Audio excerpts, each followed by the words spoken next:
So very good afternoon, everyone. Friday afternoon, and it's just lovely to hang out with I think a majority of young people who are sitting with us today.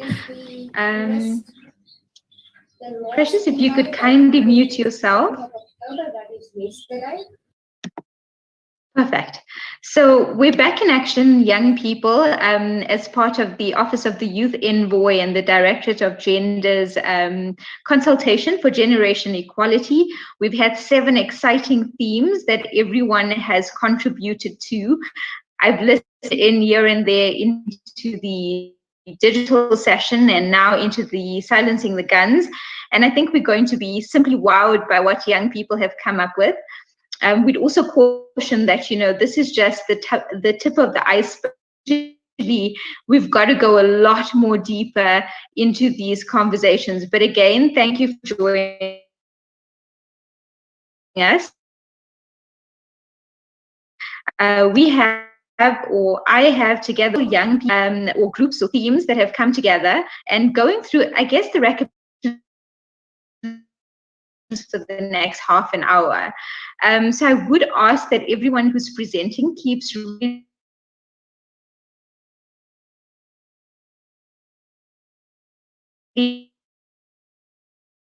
the recommendations or the very that we absolutely have for generation equality, and then go on to the next segments of our program.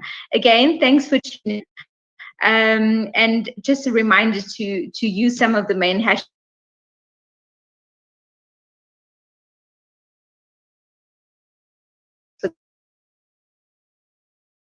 session. I'm going to gender-based violence. Over to you.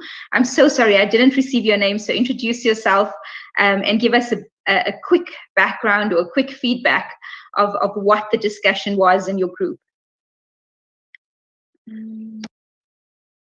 Good afternoon. My name is Toli Tembeli Hlengwenya. I'm from South Africa and I formed part of the Gender-Based Violence Commission. So in terms of what was discussed in the group, we had a general understanding that the issue of gender-based violence is one that is structural and systemic in nature. And therefore, sorry about that. And therefore, we need to make a concerted effort to ensure that when we address these issues, we don't address them in isolation as different countries, but we do this as a collective in the SADC region. One of the recommendations that came up was that we have a SADC Day of Action, because as you know, in South Africa, in December, we have what is called 16 Days of Activism against gender-based violence. That on one of the days, we lobby our various stakeholders and governments in the different countries to help us prepare. And of course, SADC to help us prepare for this SADC Day of Action against gender-based violence in order for us to be able to address a systemic and a structural issue. We've come to the conclusion that sitting in summits and seminars doesn't assist in terms of addressing a structural and a grassroots issue, because we spend so much time talking at each other as people who are already aware of terms such as patriarchy and gendered power relations, but in the actual communities where there's high rates of gender-based violence, there is no concerted effort for us to actually go in there and discuss all of these structural and deep-rooted issues. We also then of the view that we'd like to recommend that in our different countries, that there is a lack of information in relation to the legislation that is in place that is there to address gender-based violence. People are not aware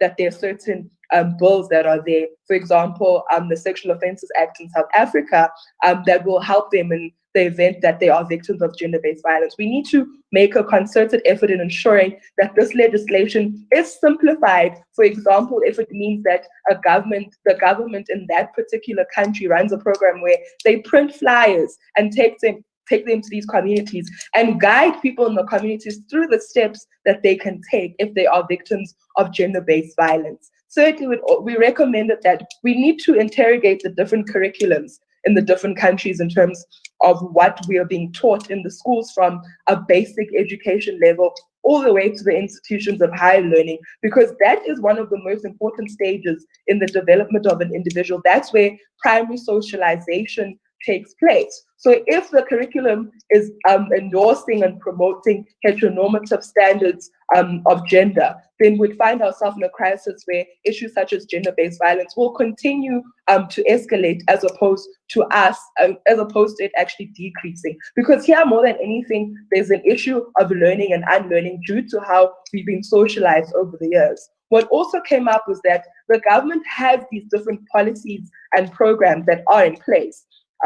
However, they're not being implemented. So the problem is not the actual policies that are there, but rather the people that we're putting to be responsible for implementing these policies, that are they effectively doing the work that they're supposed to be doing? And if they're not, then let's interrogate what the problem is. Do they themselves, they need to be put in a particular training where they know that this is the importance of this policy, and if it's not properly implemented, then this is the result as from there on.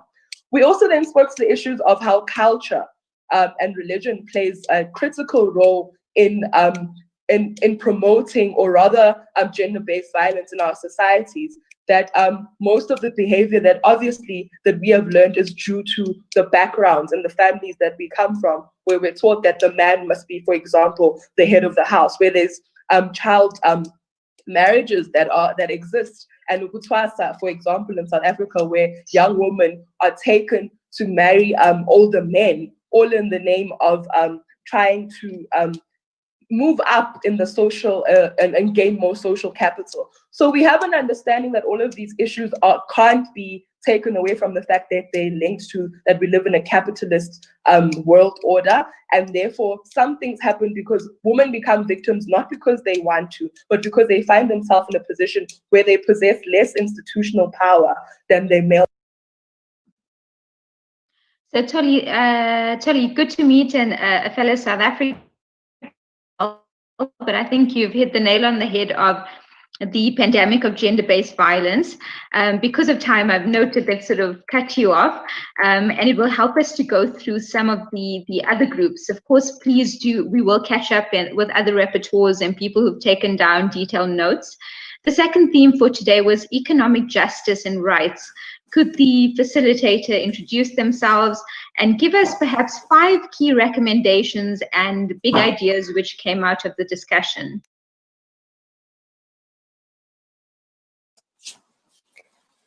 Hello, everyone. My name is Chiedza Chaguta. I am representing the Economic Justice and Rights session. So I'm just going to go straight into the recommendations that we discussed as part of our session. And I think some of those were already touched on by the gender-based violence group, but there was a big, one of the biggest issues that came out was around addressing the policy gaps and the lack of implementation. We cannot hear very well.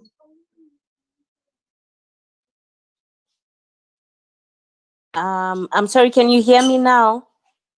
Yes, we can. Yeah, go ahead. Okay. I'll just start again.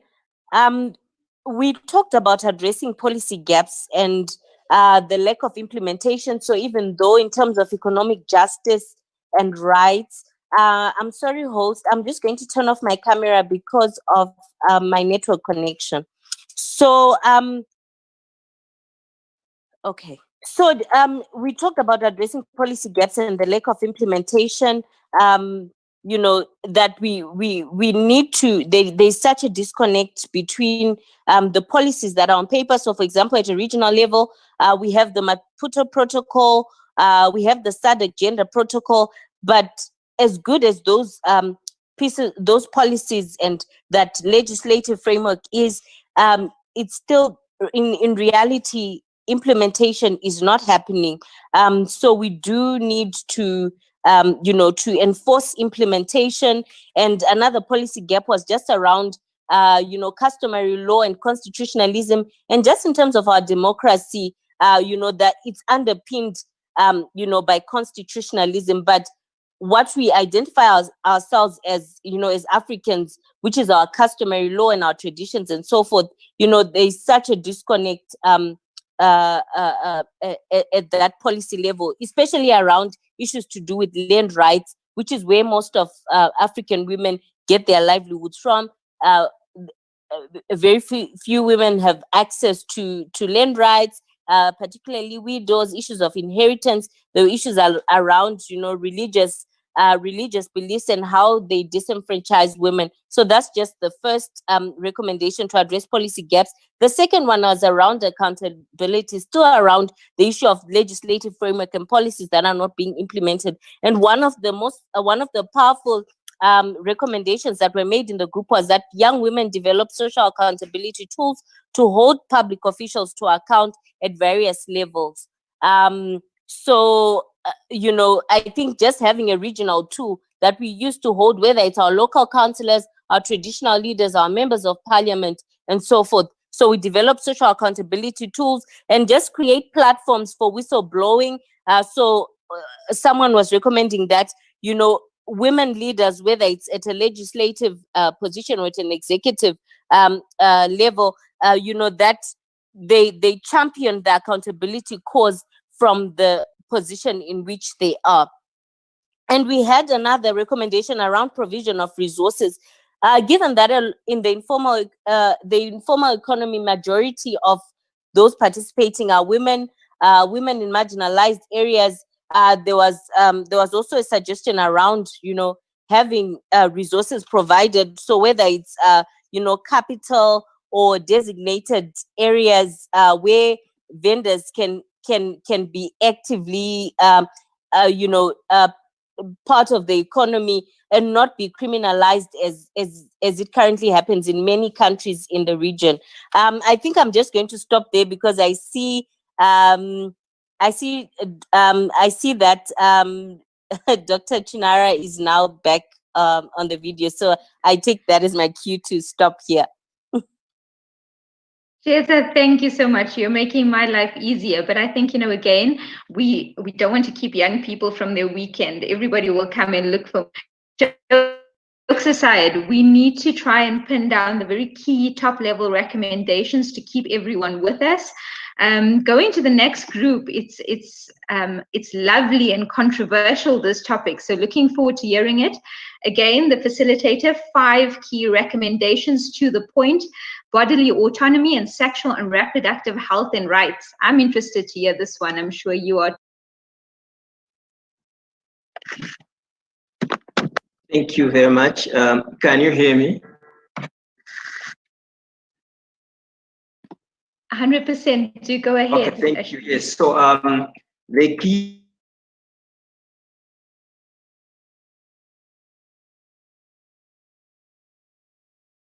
welfare and rights education examinable in our education system, because as of now, it is provided as part of the curriculum, but students don't sit for exams on this subject matter. And that also gives laxity to teachers. So it should be part of subjects that students can sit for exams. The second recommendation is that there is a need to establish sustainable financing mechanisms, especially for youth-led interventions. We acknowledged that, or we noted that number of young people are playing a key role in terms of increasing access to information, increasing access to sexual reproductive health and rights services, and also advocating for transformation in communities, for example, on harmful cultural practices and even some restrictive laws. But the efforts of young people are being affected by lack of funding. So governments should make sure youth-led interventions are supported by increasing access to financing. The third one is strengthening programming in terms of improving coordination and collaborative partnerships, improving accountability of programs on impact, and also research and data usage. One of the identified progress or achievement is that there is an increase in terms of number of organizations implementing programs in SADC region or within their countries. And these organizations are getting finances from different sources. But the huge gap existing is lack of accountability on impact of these programs. And there is weak coordination. And so there's a need to strengthen, to improve programming by focusing on the areas we have highlighted. The fourth one is about improving targeting. We need to improve targeting of our programs by making sure that rural communities, young people in rural communities, are being targeted with age-appropriate information, but also even their participation in program and policy formulation and implementation should be improved within the region. And also, as part of improving programming, targeting, we're also recommending establishment of sexual reproductive youth-friendly health services centers in rural communities. And there is also a need to improve confidentiality for young people to freely access services and even reporting of cases. The last one is about poverty. As one of the gaps noted was that economic status, poverty is also one of the factors affecting sexual reproductive health and rights status of young people within the region. So to address the issue, there is also a need to improve economic status of young people. So there is need to have economic empowerment programs, and these programs sometimes should be linked to sexual reproductive health and rights programs. So improving linkages between economic empowerment and sexual and reproductive health programming. In brief, these are 5 key recommendations from the group. Thank you. Sean and group, you've been brilliant in just nailing down the 5 key recommendations. I can really see Aya's voice coming out in some of these themes. They're beautiful and they're strong. And the next one is feminist action for climate justice. This will be an interesting one to hear, especially in this year where there's so much of focus on climate justice, especially in healthcare and SRHR. Go for it.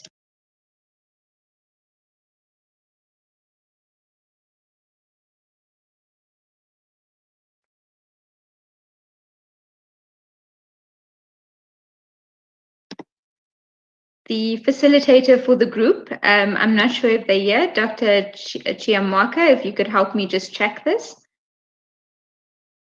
Let's give it a few more seconds.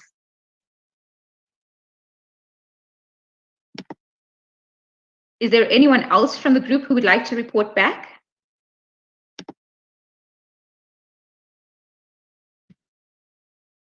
Okay, we take silence as maybe we'll come back to this a little bit later. Let's move on. The facilitator for technology and innovation for gender equality, if you could pin down 5 key recommendations for us.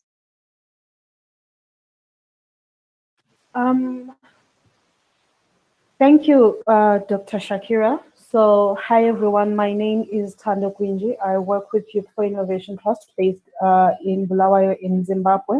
And I was the facilitator for the Technology and Innovation for Gender Equality Group. And as Dr. Shakira said before, this is just the tip of an iceberg. There is need to go deeper into the issues and actually interrogate more and bring a bit more recommendations into the room. So from our discussions, we realized that women there are very few young women specifically in positions of power, especially when it comes to science, technology, engineering, and math spaces. So there's a discord in terms also of action when it comes to women being in high-level policy making and regulation spaces for technology and innovation. And we might have policies and laws here and there, but none are speaking specifically to promoting gender equality in the field of innovation and technology. And also there might be a bit of a lack of sufficient funding for initiatives that have to do with promoting gender equality in innovation and technology. We realize that not much is being done. There are very few, if any, interventions that are there in terms of ensuring that women are sufficiently represented in the field of science and technology and innovation. And that little action that is there is coming from civil society organizations. And most of these civil society organizations are led by young people. And because they are led by young people, the issue of funding comes in very loudly again in that space. So as recommendations, we have 3 major recommendations. The first one is there should be sufficient funding for technology startups that are led by women, and also for youth-led organizations that are trying to promote inclusion in the field of innovation and technology. And we also need to invest in changing perceptions because the inclusion of women in innovation and technology is still heavily drawn back by issues to do with perceptions in our communities. People just don't trust women who are mechanics, engineers, and stuff like that, though they are there here and there. So, which means there is a need to change perceptions. And lastly, we also realize that we might need, as a continent, like also as a region, to invest in value addition and ensuring that with the little resources that we have, we actually add value to them to ensure that they speak to innovation and technology that is led by young women and girls. Thank you very much. Tando, you're reminding me why I like to facilitate meetings with young people. We get to the point very quickly. If this is a big political gathering, it would take very, very long. So appreciate that. Going back quickly to the group or the theme, Feminist Action for Climate Justice, is the facilitator around to give us a quick overview? Or anyone else from the group. I mean, it's really your space. It's not just for the facilitator to give the feedback. I see that the rapporteur is here, Dr. Shakira. Her name is Kwawekazi Mene. So if she can give the report. If not, we can move to other sessions and then maybe they'll give at the end or they submit. Sometimes there are network challenges and they're not able to give back the report. So I suggest we move. Okay. If the rapporteur wants to unmute, you could do so. We'll wait a few seconds. If not, we'll jump right on. Okay, so the next group then is a little bit linked to that, but delinked at the same time. And I hope all of you are taking down notes of some of the recommendations so we can push the accountability like one of the speakers said. The theme is feminist movements and leadership. The facilitator, are you in the house? Do you want to address us? Give us your top 5 recommendations. Thank you. Good afternoon, everyone. My name is Kitumeti Fatima Tamotwati. I've intentionally kept my camera off because I am struggling with network, but let's see how it goes. So we had quite an interesting group. Our discussion was really centered around feminist political action as well as movement building. Maybe just to kickstart our recommendations was that we all acknowledge that there were some progressive policies and legislative frameworks that really promote feminist leadership, such as the SADC protocol, which calls for 30% of women represented in positions of leadership. However, we also note that despite these progressive legislative frameworks that exist, we still are faced with social, political barriers that really prohibit the participation and development of women in positions of leadership, right? But what was also quite interesting with this particular group was that we understood that leadership was happening both within our formal leadership structures, such as your parliamentary houses or official positions, as well as within our communities. So our recommendations look like the following. So cultivating localized leadership, right? And this looks at really capacitating grassroots level organizations to promote civic education and also really give a more broader understanding when we speak about active citizenship, and also understanding that we are the change agents that we're looking for. In addition to that, we spoke about the need for us to capacitate local grassroots organizations, and some of the recommendations look like a partnership, a very deliberate partnership between a large or more established organizations with these localized community grassroots organizations. Some of the biggest gaps that we identified is that many times funding is skewed towards more established entities, which means that we do see a vacuum in terms of community-based interventions that are able to respond to the needs of the people within the community. And I think that also speaks to, the idea that we are the experts of our own realities. And in order for us to really be able to change our crisis, we must be able to be capacitated. So at that point, we really look at the collaboration between bigger organizations and smaller grassroots organizations as a means of capacitating these smaller organizations to respond to immediate crisis. What was also important was that interventions, particularly around women's participation in leadership processes, should not be reduced to individuals, but should be seen as a collective process.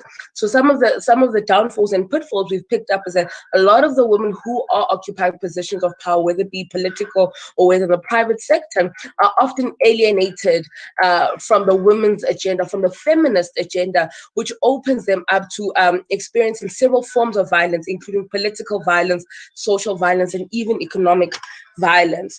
There was also a need for us to build a national knowledge production in order to address the role of women in leadership. So we see one of the biggest limitations in the realization of feminist leadership across the African continent and SADC region more specifically is around the very patriarchal society that we live in, where we still see that even our institutions of governance are still being informed by this patriarchal system that doesn't recognize or view women's participation in leadership processes as normal, right? In fact, it sees it as quite an abnormal process. So therefore, it's very important that we are able to build a counter narrative.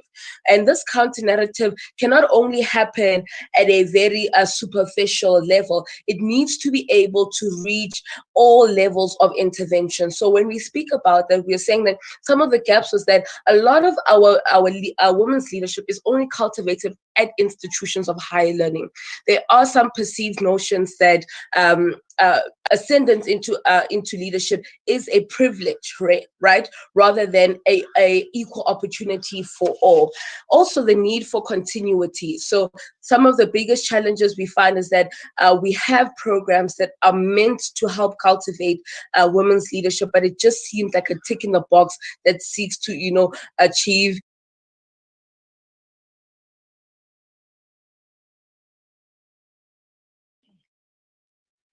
I think Ketumetse is ended. Thank you, Ketumetse. I think the key takeaway is the capacity at the grassroots level, and I think we see that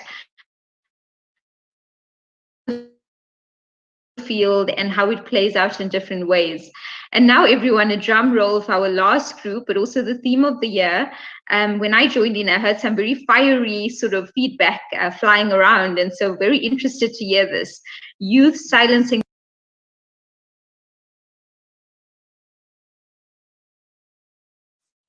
Thank you so much, Dr. Shakira. Yes, my name is Mpulia Kheti. I'm from Botswana, and I was facilitating the session on youth silencing the gun.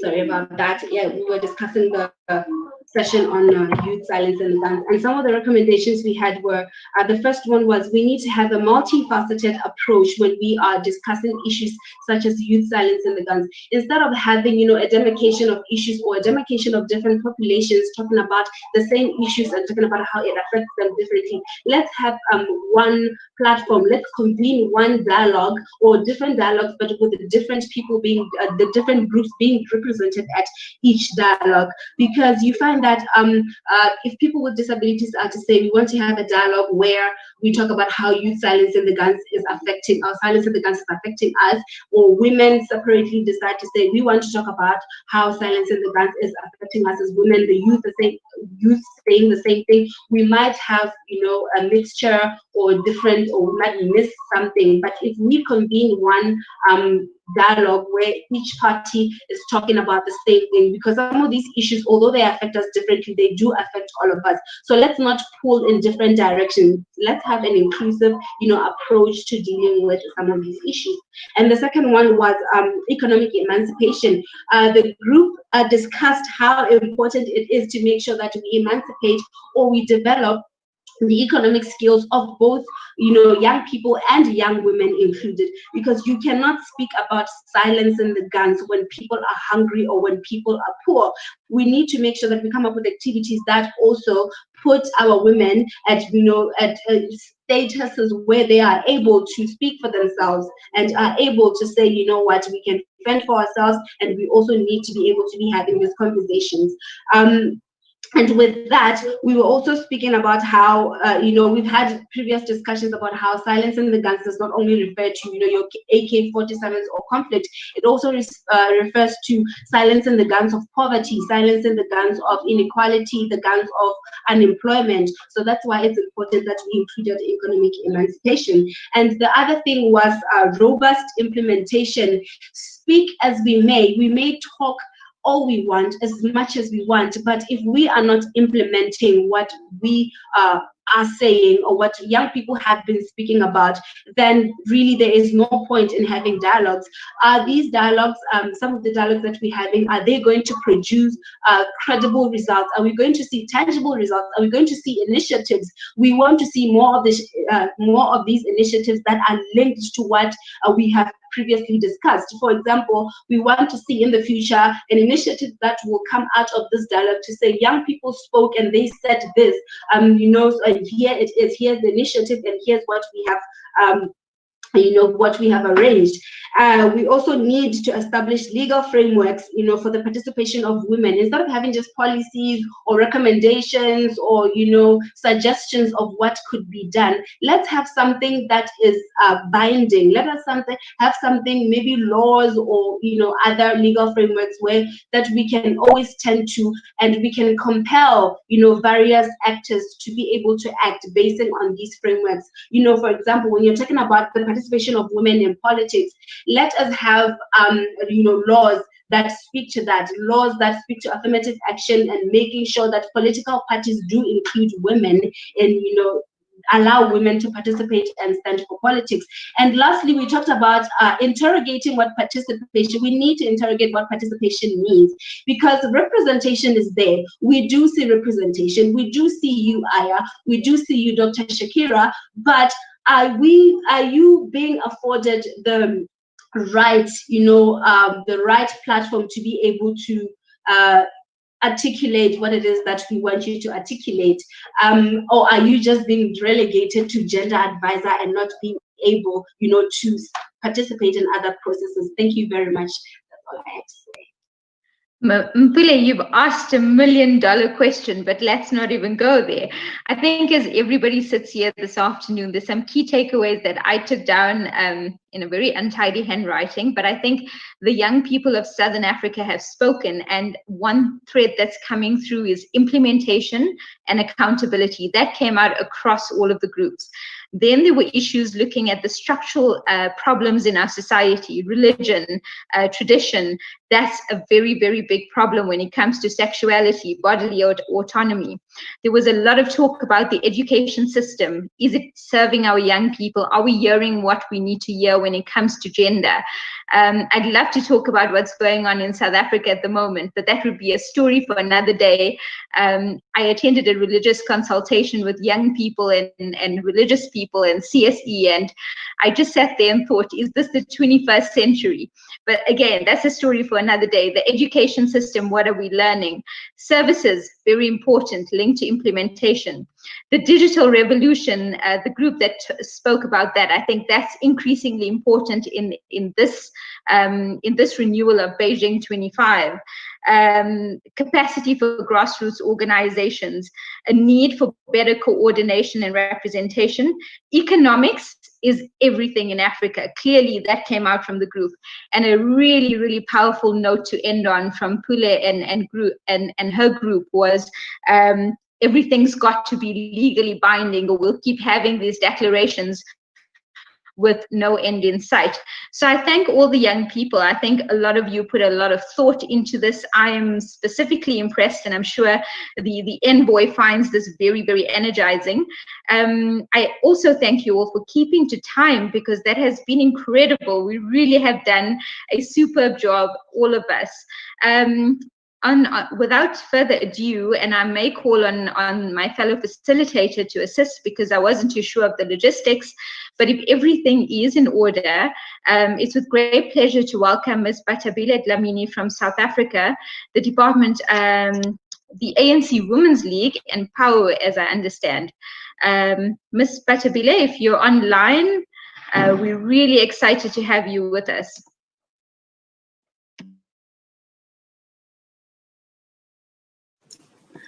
Thank you very much, Dr. Shakira.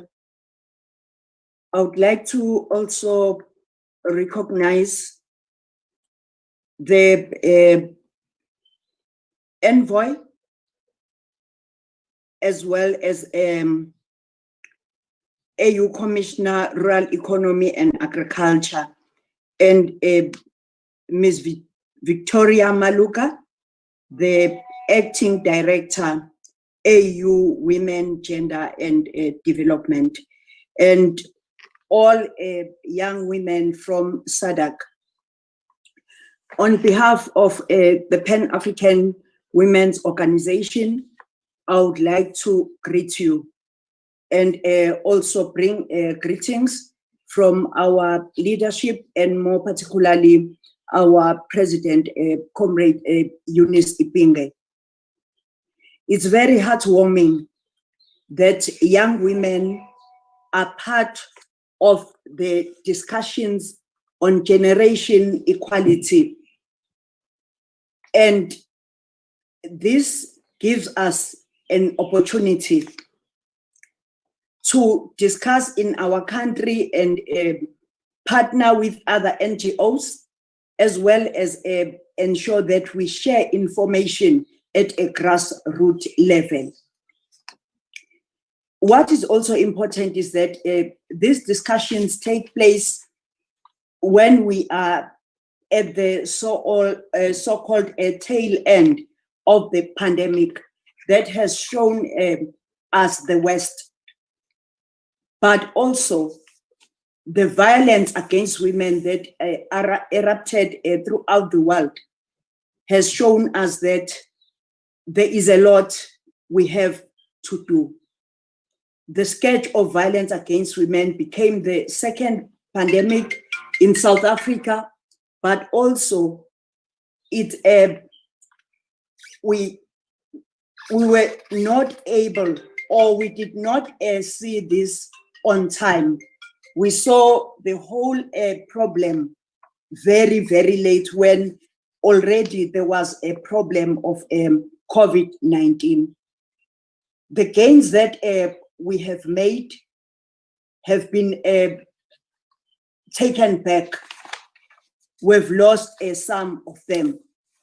And therefore, generation equality presents us with an opportunity of ensuring that equality cuts across all generations, and we protect the gains we have made before. And we must not wage the struggles that were waged by those that were before us. And also, the commemoration of Beijing+25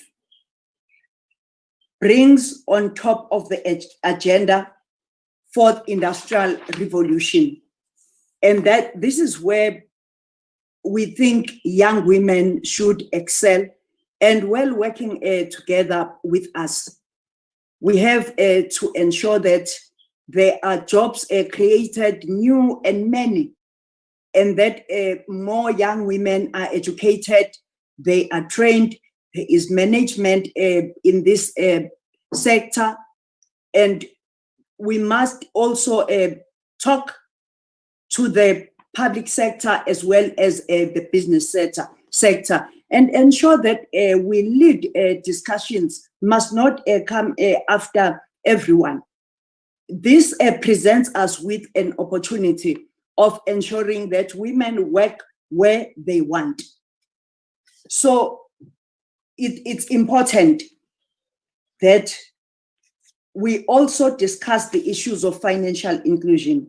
I think we all know that this pandemic came when most economies were in a very bad state. And therefore, for the survival of women and communities, because women are very important, wherever they are an investment, because part of what they work goes home, and that's 80%. And therefore, it's important to ensure that we are part of discussing economies of countries. We must be part of financial institutions. We must be part of laws that have to do with salaries. We must be part of discussing fiscal policies of countries, because that is where we are going to also speak about unpaid labor and how this has contributed towards countries that look like well-oiled machineries, when that's our power that makes those machineries well-oiled. This is also going to give us a space to discuss the issues of equal pay for the work of equal value. And these are issues that are not discussed, and we must discuss them, because at all times when we have new opportunities, we must not leave them for other people to have discussions on our behalf. And it's very important that our economies invest on populations, because populations are a human resource. And therefore, having women in these institutions is going to ensure that when women or populations are used as a human resource, we fight the growing gap between the rich and the poor. We all have seen the economic recoveries that are being pronounced by different countries and different institutions. They are bringing back all those that have means or control the means of production. Those that do not control the means of production are pushed aside, and this must come to an end. We must also ensure that our countries do not only become signatories of international, continental, as well as regional instruments, but there must be legislation. There must be institutional mechanisms. There must also be proper planning, evaluation, and monitoring, and gender responsive budgeting and auditing, so that we can be able to measure the work that everyone is doing to meet the demands of women, and also ensure that there is gender equality. And whilst doing our work, we must bear in mind that whatever we have today is not a present. Women fought and died for what we have today. But also, there are more women in the world. And it is very intriguing to think about how we become more, because all odds are always against us. So we must respect that at the end of the day, though there are all odds against us, we end up being the dominant sex. Let's respect that, and also ensure that we use this manifesto. The decision of a manifesto is a big step that we must all understand, because the manifesto binds people, it brings people together. It takes suggestions from a variety of institutions, communities, and partners that would want to work with young people.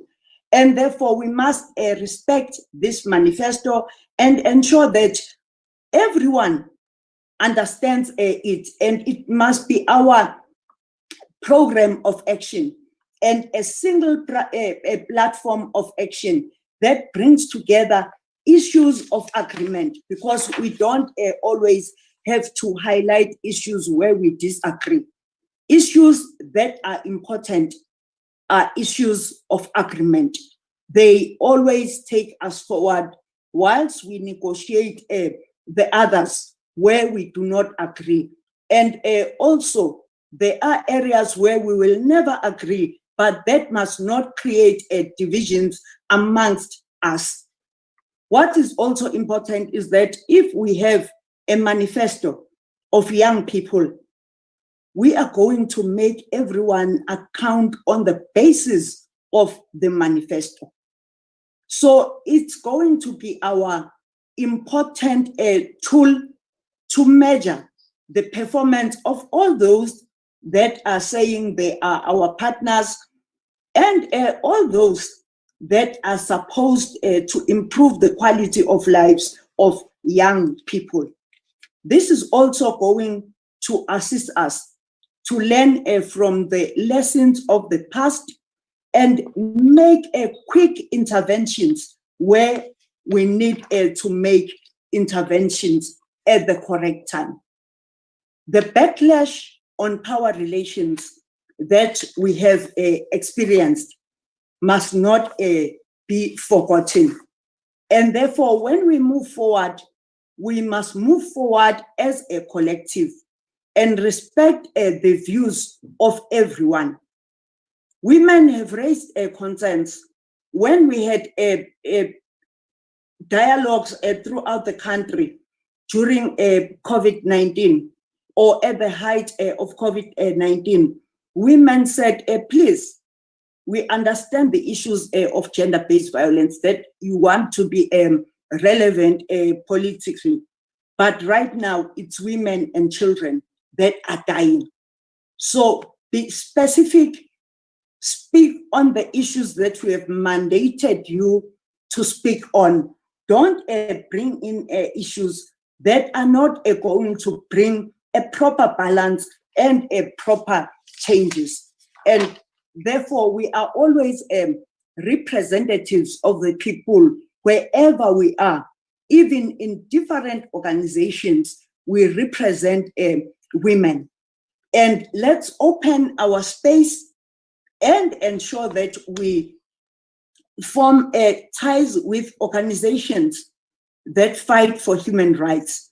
And let's ensure that we monitor everything that is happening. Right now, what we are seeing is control and the redirecting of funds that are used by NGOs, more particularly to fight gender-based violence. That is an onslaught towards the struggle for women's emancipation. There is support for mushrooming NGOs that are suitcase NGOs. We're not talking about NGOs that are grassrooted. They must always be there, and they must always grow. But we must be careful of small suitcase NGOs that divert the attention of our struggle. Our struggle is not only about gender-based violence or violence against women. There are underlying issues that are a priority that we have to change and ensure that power relations change. And it's important for us to engage everyone. We must not leave out anyone. Political leaders, trade-based organizations, the business sector, the traditional organizations, so as to ensure that everyone respects our agenda. But also, hard work is important. Ubuntu, good citizenship, and fighting for gender equality and equity should be on top of our agenda. And no one amongst us must allow our organizations to push the agenda of violating the rights of women, of abusing women, and women's organizations must ensure that young women are part of the work they are doing. And they must not just be part of the work that is being done. When we go to parliament, when we elect a local government, we must always have young women that are going to take over the baton and take our struggles forward. I thank you very much. Minister Batabile Dlamini, thank you for your address and your words of golden advice. I think as we end off this afternoon, you know, I had a bit of a reflection, and I look at the International Conference on Population and Development, CPD, Beijing+25, and if we look at the main elements where there's contraception, where there's comprehensive sexuality education, where there's teenage pregnancy, what we see is that when we're measuring progress, progress simply hasn't been made, and it's about 25 years on. So the keywords of implementation and accountability will be very important in moving us forward. I thank everyone for having me join you, the Office of the Youth Envoy, Aya Shebi, and now over to Chiamaka. I believe you'll be closing us off. A huge thanks, everyone, as we continue the fight. Thank you very much, Minister Batabile. Thank you very much, Dr. Shakira, who has been the chair for today's session. And thank you to all our participants, facilitators, and rapporteurs. We have officially come to the end of the Southern Africa Beijing+25 Youth Baraza, and it was only made possible by your participation and support and collaboration.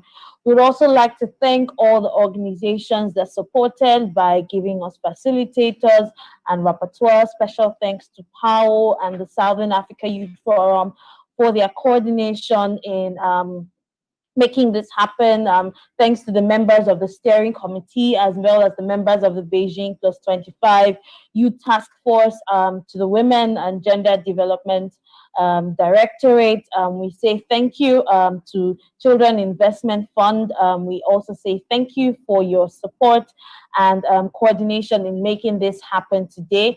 And I would also like to specifically thank our producer, Liang, and Global Partnership for Education, who have been supporting us with the technical aspect of this Baraza today, and our translators, Mubarak and Andre. It is such a pleasure always working with you. I would also like to thank members of the A Youth Envoy team who have continued to support all the regional barazas up until this time.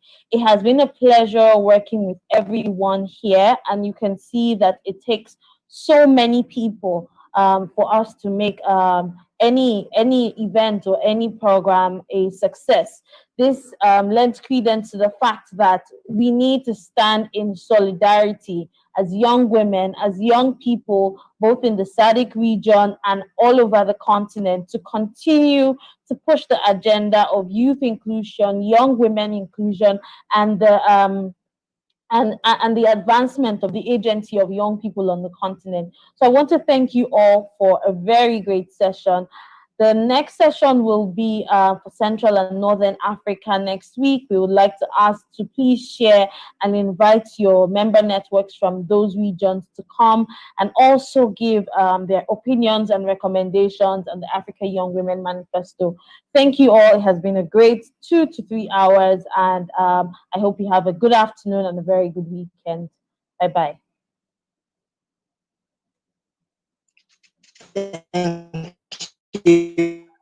Thank you.